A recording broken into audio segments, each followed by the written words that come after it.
The purpose of this show is to guide you to realign with habits that get you to live the life you've always dreamed of. This is the Habit-Based Lifestyle Podcast with Jesse Ewing. This is the Habit-Based Lifestyle, where you can access your full potential right now. Finally break free from destructive habits. That dream life, if you want it, you can have it. This is where you transform your health, mind, business, and relationships. Or do nothing and keep your life the way it is. But if you're ready for change, you're in the right place. This is where you're gonna learn how to live a habit-based lifestyle. You are tuning in to the Habit-Based Lifestyle Podcast with your host, Jesse Ewing. This is the Habit-Based Lifestyle. Let's go. Over the last 3 months, I found myself working endlessly in launching my own business, my own coaching business, my own lifestyle coaching business. You see, I've spent the last 3 months, I launched a book called Man in the Mirror back in December. I launched this podcast back in December, and I launched a 30-day boot camp literally all in December. And then January 1, I opened up some small group coaching, some one-on-one coaching. But I found myself, I'm still working on building my business. I'm still working on building my client load. So needless to say, I've had my head down focusing on building my business.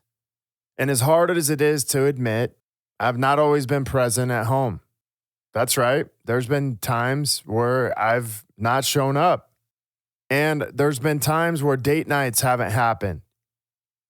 Spending time with my kids hadn't happened. There's been times where I made excuses. And in fact, if I'm honest, I haven't been showing up in ways that I know I can as a husband, father, leader in my own home. But here's the facts. I'm building my business. I'm working on making money to support my family. I'm working on figuring all this out. You see, and these feelings that come that are associated with these facts are, man, at times I feel tired. I feel exhausted. And to be honest, I feel a lot of stress and anxiety. I feel like I'm pushing. I feel like I'm driving a car, and on one foot I'm pushing the accelerator and it's all the way down to the ground.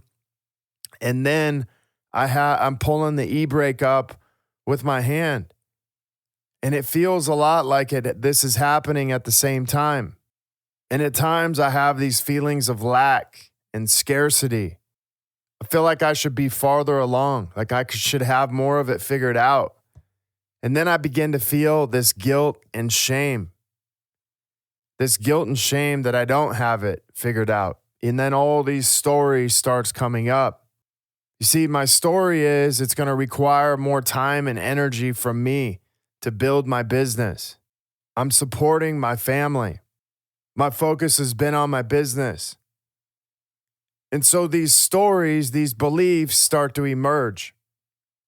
These feelings, these emotions. See, the belief is to take care of your family. That means you need to work more. The belief is, hey, as long as I'm making money, that's all that matters. But these are all past beliefs. These are beliefs that are from the past that got me to a certain place. And when I feel stress, when I feel anxiety, I want to go back to these past beliefs. I want to go back to these past stories because those stories give me comfort. Those stories are known stories. Those beliefs are known. Do you ever notice that you usually go back to a story that you've told for so long because that place that you go back to is comfortable? That story you've told is very comfortable. That story, that way you play the victim, you find comfort in that. It's a known story in your story. But what have been the results of this? You see, have you ever started a business? Do you know the amount of time, energy that it takes? And not only that, but money. My results right now is I have about 30 clients. And that's great, except I've not been consistent with date nights. I've not been consistent with my wife and kids, being present at home and showing up at home for them. Now, why am I talking about this working too much? You see, most men today and some women have this idea that, hey, if we work more and as long as we provide, then everything will work itself out. If I make more money, everything will work itself out. And that's not the case. And so I want to share this story with you because it's an experience I had this last Friday. And I think it's super relevant to this idea of working too much. You see, my older brother, Jake, was here in town from Washington. And him and his girlfriend and her son were here for a few days. They got here on Thursday night. And we had went out to dinner and they were like, hey, we're going to go to the zoo. And so everyone made plans to go to the zoo except me and my little daughter, one of my daughters, Julia, who actually had to go to school because she was going to be in a play. But the plan was for them to go to the zoo. And my wife, my son, and my youngest daughter were going to go also. I was going to work. So I went to work with the intention of working.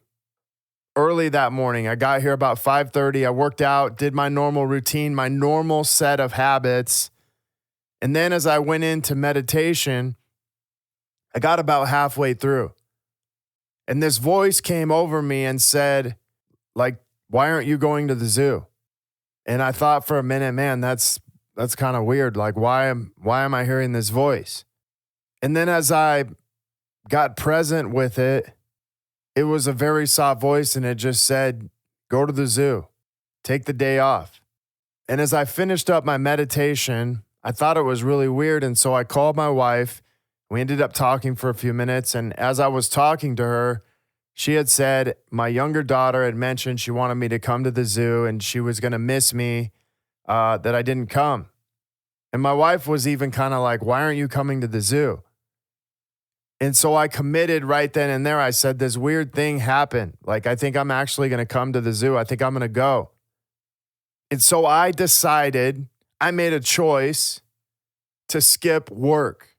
And did I feel guilty? At first, on my drive home, I started thinking about, man, here's all the things that I got to get done. Here's all the things I'm going to have to make up.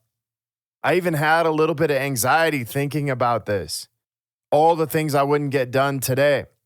Did I want to give a bunch of reasons and excuses why I couldn't go? Yes, even on the way down there, I'm like, shit, I got a bunch of stuff I got to make up for. But then I thought, why the hell not? I work my ass off 6, 7 days a week at times.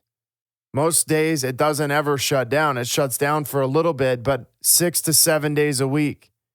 And if I can't take a day off with my family, I have bigger problems. So as we drove to the zoo with my brother and his family and our family, one of the great things is I got to be present. And I had a great time. We all had a great time. And it was fun to see my brother and fun to hang out with him. But one of the things that came up for me was I thought about how much that I miss out on in everyday life by telling the story that I have to work. And yet I'm my own boss. There's no one that tells me whether or not I can leave, I have to stay, any of this. I've just programmed it in my mind to say that I always have to work. I might as well put myself in a cage, like an animal at the zoo. That's what I thought of when I seen a lot of these animals is like, man, this looks like me at work. I have this cage that I can only operate a certain amount, and every once in a while I'll come out to eat. Every once in a while I'll give myself permission to finally take a day off. And so as I began to envision that, I began to think about what are some things that I can change in my life so I could begin giving myself permission to actually take a day off. You see, the work will always be there. My kids won't. At least not at this age. And I must remind myself to invest in them every single day, even if it's for 10 minutes, 5 minutes, whatever it is. But I made a list of questions for myself for myself to get clear on and ask myself once a month. And I wanted to share them with you as a way for you to ask yourself some of these same questions. When is the last time you skipped work? Now, if you're your own boss, like you hopefully can do this. If you can't, you have bigger problems. Now, I'm not telling you if you work somewhere just to go and be like, hey, I'm going to skip work. But if you're working 6-7 days a week at times, like you need to take a day off. But when is the last time you skipped work? Question 2, am I working too much to be present and focused on my wife and kids? Now, instead of asking yourself this, which you can, you may want to ask them because they will tell you the truth.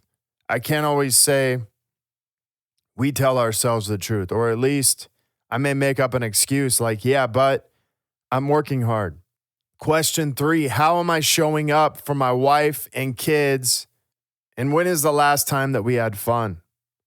How am I showing up for my wife and kids? And when is the last time we had fun, like going to the zoo?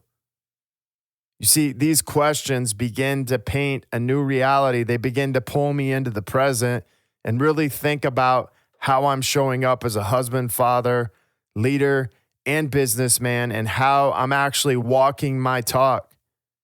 The crazy thing is I sit here and teach this stuff all day long, yet at times I'm blind to my own reality.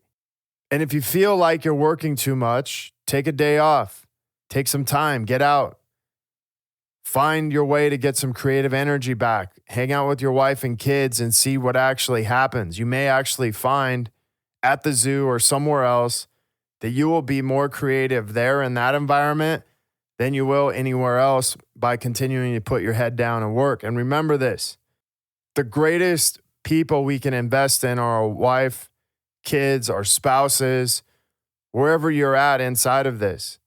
And I'm only speaking directly to guys because this is one of the things that I see a lot of guys come up with. But women, maybe there's you who's working endlessly, not being able to spend time with your husband or your kids. And maybe this message is like, shit, I need to start looking at what's really going on.